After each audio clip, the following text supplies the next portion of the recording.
વડોદરાના auto driver અને સુડેલ સાથે બનેલી ઘટના. વડોદરા શહેર દિવસ દરમિયાન જેટલું વ્યસ્ત લાગે છે, રાત્રે એટલું શાંત અને રહસ્યમય બની જાય છે. શહેરની મોટી સડકો પર દિવસભર દોડતા વાહનો, લોકોની અવરજવર અને બજારોનો શોરગુલ મધરાત પછી ધીમે ધીમે શાંત થઈ જાય છે.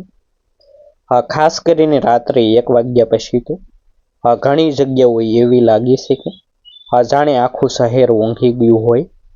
માત્ર ક્યારેક કોઈ ટ્રકનો અવાજ, કોઈ દૂરથી પસાર થતી બાઇક કે કોઈ ભટકતો કૂતરો જ આ શાંતિને તોડી શકે. આવી જ એક રાત્રે વડોદરાના એક ઓટો ડ્રાઈવર સાથે એવી ઘટના બની હતી, જેને સાંભળીને આજે ઘણા લોકોના રોવાડા ઊભા થઈ જાય છે. લોકો કહે છે કે આ માત્ર કોઈ કલ્પિત વાત નથી, પરંતુ વડોદરામાં બનેલી એક ઘટના જેને યાદ કરીને આજે ઘણા ઓટો ડ્રાઈવરો રાત્રે રસ્તા પરથી પસાર થવાનું ટાળી દે છે. વડોદરામાં મહેશ પટેલ નામનો યુવાન રહેતો હતો. મહેશ વડોદરાના મકરપુરા વિસ્તારમાં રહેતો એક સામાન્ય ઓટો ડ્રાઈવર હતો. ઉંમર લગભગ 35 વર્ષની આસપાસ, મધ્યમ કદ, સાદો સ્વભાવ અને મહેનતુ માણસ. મહેશ છેલ્લા 10 વર્ષથી ઓટો ચલાવી રહ્યો હતો. તેના પરિવારમાં પત્ની કવિતા અને 2 નાના બાળકો હતા.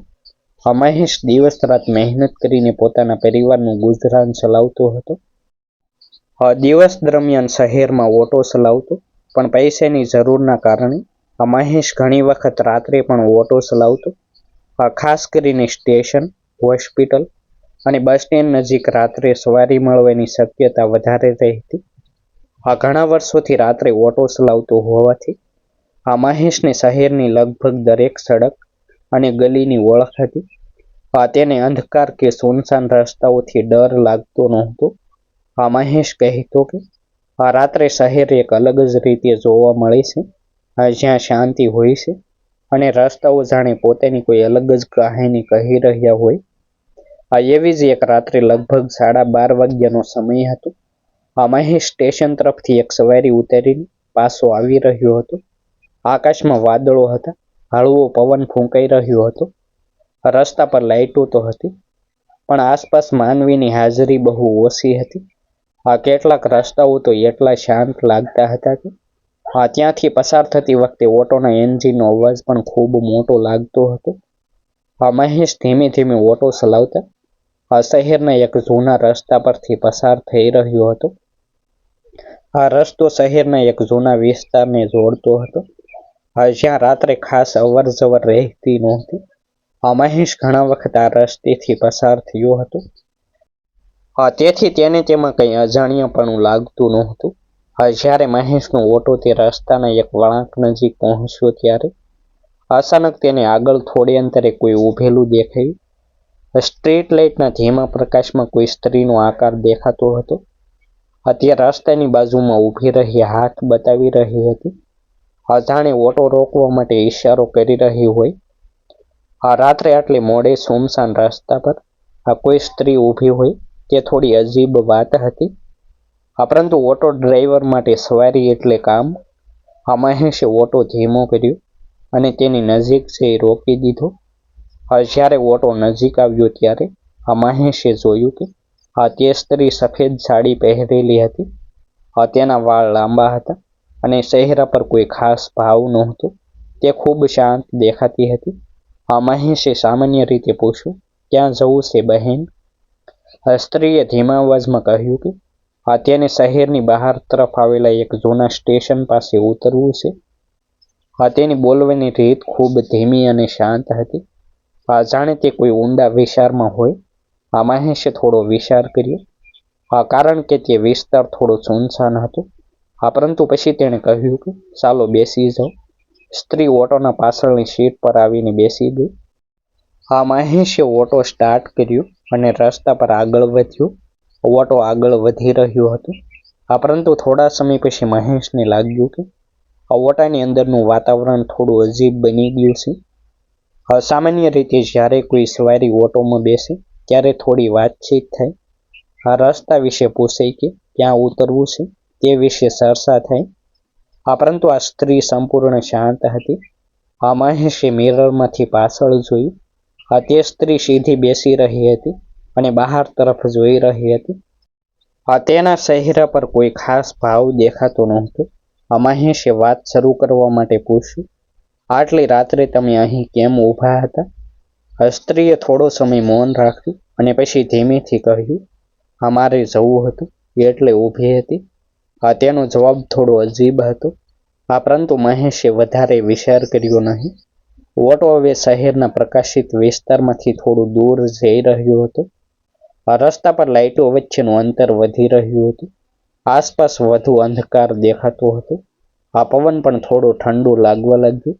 મહેશે ફેરી મિરરમાં જોયું હતું. તેને લાગ્યું કે સ્ત્રીનો ચહેરો થોડો ફીકો દેખાઈ રહ્યો છે. તે હજુ પણ સંપૂર્ણ શાંત હતી. થોડા મિનિટ પછી અચાનક તે સ્ત્રીએ પૂછ્યું, તમે રાત્રે આ રસ્તા પર ડરતા નથી? મહેશે હળવું હસ્યું અને કહ્યું, ના બહેન, હું તો વર્ષોથી રાત્રે ઓટો ચલાવું છું. હવે તો આ રસ્તાઓ ઓળખીતા બની ગયા છે. સ્ત્રી થોડું મૌન રહી.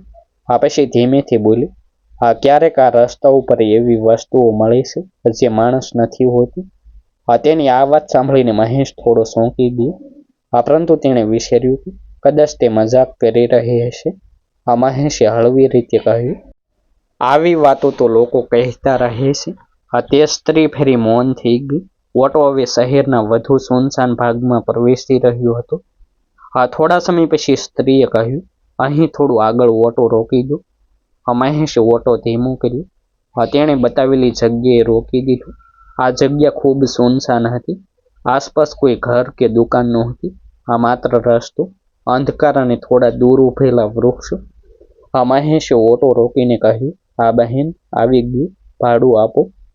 પરંતુ પાછળથી કોઈ જવાબ આવ્યો નહીં.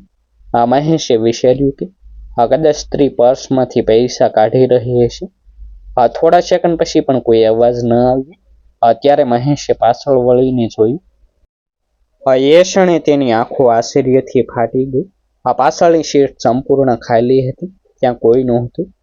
મહેશ એક ક્ષણ માટે સમજી જ ન શક્યો કે શું થયું. થોડા સમય પહેલા સુધી ત્યાં બેઠેલી સ્ત્રી અચાનક ત્યાં ગાયબ થઈ ગઈ હતી. ઓટાનો દરવાજો ખુલવાનો અવાજ પણ તેને સંભળાયો નહોતો. મહેશનું દિલ જોરથી ધબકવા લાગ્યું. તેણે તરત ઓટોમાંથી ઉતરીને આસપાસ જોયું. રસ્તા પર કોઈ નહોતું. દૂર સુધી અંધકાર હતો. માત્ર પવનનો અવાજ આવી રહ્યો હતો. મહેશે ફરી ઓટોની અંદર જોયું. પરંતુ ત્યાં કોઈ નહોતું. તે ક્ષણે મહેશને સમજાતું નહોતું કે આ બધું સાચું હતું કે માત્ર કોઈ ભ્રમ. પરંતુ એક વાત ચોક્કસ હતી. થોડા સમય પહેલા સુધી તેના ઓટોમાં બેઠેલી તે રહસ્યમય સ્ત્રી હવે અચાનક ગાયબ થઈ ગઈ હતી. મહેશ થોડા ક્ષણો સુધી રસ્તાની વચ્ચે ઊભો રહી ગયો. તેની આંખો હજુ પણ આસપાસ કોઈને શોધી રહી હતી. પરંતુ ત્યાં માત્ર અંધકાર, ઠંડો પવન અને સુનસાન રસ્તો જ હતો. થોડા સમય પહેલા સુધી તેના ઓટોમાં બેઠેલી સ્ત્રી અચાનક ત્યાં ગાયબ થઈ ગઈ. તે વાત તેને સમજાતી નહોતી. મહેશને ખાતરી હતી કે ઓટો ચાલતો હતો ત્યારે પાછળનો દરવાજો ખોલવાનો કોઈ અવાજ આવ્યો નહોતો. જો તે સ્ત્રી ઉતરી હોત તો ઓછામાં ઓછું તેને ખ્યાલ તો આવવો જોઈતો હતો. પરંતુ અહીં તો જાણે કંઈ એવી ઘટના બની ગઈ હતી જેનો કોઈ તર્કસંગત જવાબ જ નહોતો. મહેશનું દિલ ઝડપથી ધબકી રહ્યું હતું. તેના હાથમાં હળવું કંપન આવી ગયું હતું. તેણે થોડા સેકન્ડ સુધી ફરી એકવાર રસ્તાની બંને બાજુ નજર દોડાવી. પરંતુ ત્યાં કોઈ માનવીનું અસ્તિત્વ દેખાતું નહોતું. દૂર ક્યાંક વૃક્ષોના પાંદડાઓ પવનથી ખખડતા હતા. એ અવાજ પણ તેને અજીબ લાગતો હતો. તે 10 કિલોમીટર દૂર ઓટો ચલાવીને આવ્યો હતો. આખરે મહેશે વધુ સમય ત્યાં ઊભા રહેવું યોગ્ય ન માન્યું. તે તરત જ ઓટોમાં બેસી ગયો. ઝડપથી એ જગ્યા પરથી શહેર તરફ પાછો વળી ગયો. ઓટો ચલાવતી વખતે પણ તેની આંખો વારંવાર મિરર તરફ જઈ રહી હતી. જાણે તેને હજુ પણ આશંકા હોય કે પાછળ કોઈ બેઠું હશે. રસ્તો લાંબો લાગતો હતો અને દરેક વળાંક પર તેને કોઈ અજાણ્યા ભયની લાગણી થઈ રહી હતી. થોડા સમય પછી જ્યારે શહેરની લાઇટો દેખાવા લાગી ત્યારે જ તેના મનને થોડું શાંતિનો અનુભવ થયો. તે રાત્રે મહેશે વધુ સવારી શોધવાનો વિચાર પણ કર્યો નહીં. સીધા પોતાના ઘરે જવાની ઈચ્છા થઈ. જ્યારે તે ઘરે પહોંચ્યો ત્યારે લગભગ 2 વાગી રહ્યા હતા. ઘરમાં બધા ઊંઘી રહ્યા હતા. મહેશે ધીમેથી દરવાજો ખોલીને અંદર ગયો. પરંતુ તેના મનમાં તે રહસ્યમય ઘટનાનો વિચાર સતત ફરતો રહ્યો. આખી રાત તે ઊંઘી પણ શક્યો નહીં.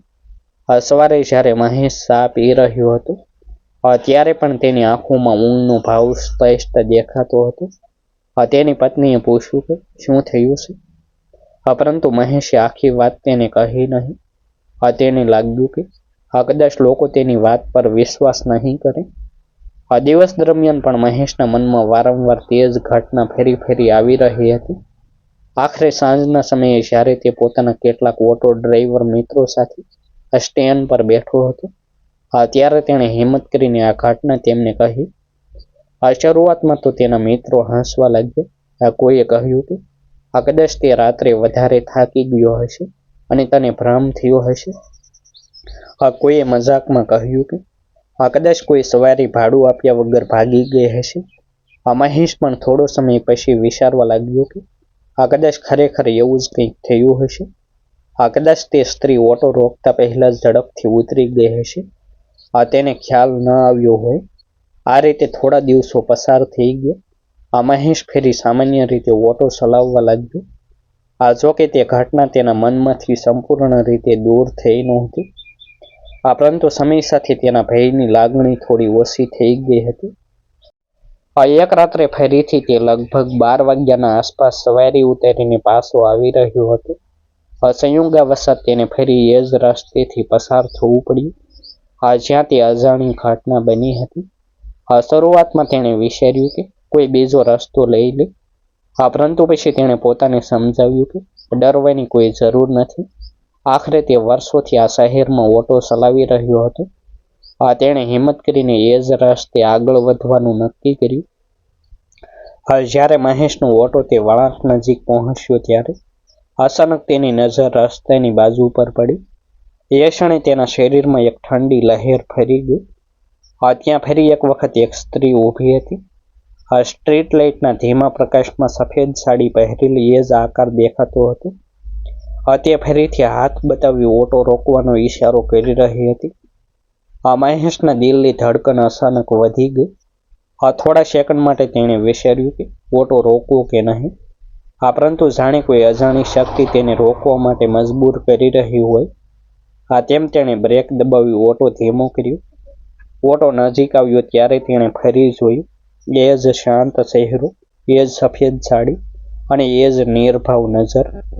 સ્ત્રીએ ફરી એ જ રીતે ધીમા અવાજમાં કહ્યું કે તેને આગળના સ્ટેશન પાસે ઉતરવું છે. મહેશના મનમાં હવે ભય અને જિજ્ઞાસા બંને હતા. તે જાણવા માંગતો હતો કે આખી ઘટના પાછળનું સત્ય શું છે. તેથી તેણે ફરીથી સ્ત્રીને ઓટોમાં બેસવા દીધી. ઓટો આગળ વધવા લાગ્યો. આ વખતે મહેશ વધુ સાવચેત હતો.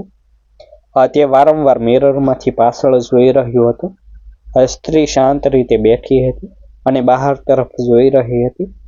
ઓટોની અંદર ફરીથી અજીબ ઠંડી ફેલાઈ ગઈ હતી. મહેશના હાથ સ્ટેરિંગ પર હતા, પરંતુ તેના મનમાં અનેક પ્રશ્નો ચાલી રહ્યા હતા. થોડા સમય પછી મહેશે હિંમત કરીને પૂછ્યું, તમે અહીં દર રાત્રે ઊભી રહો છો? સ્ત્રી થોડું મૌન રહી. પછી ધીમેથી બોલી, ક્યારેક કોઈને રાહ જોવી પડે છે.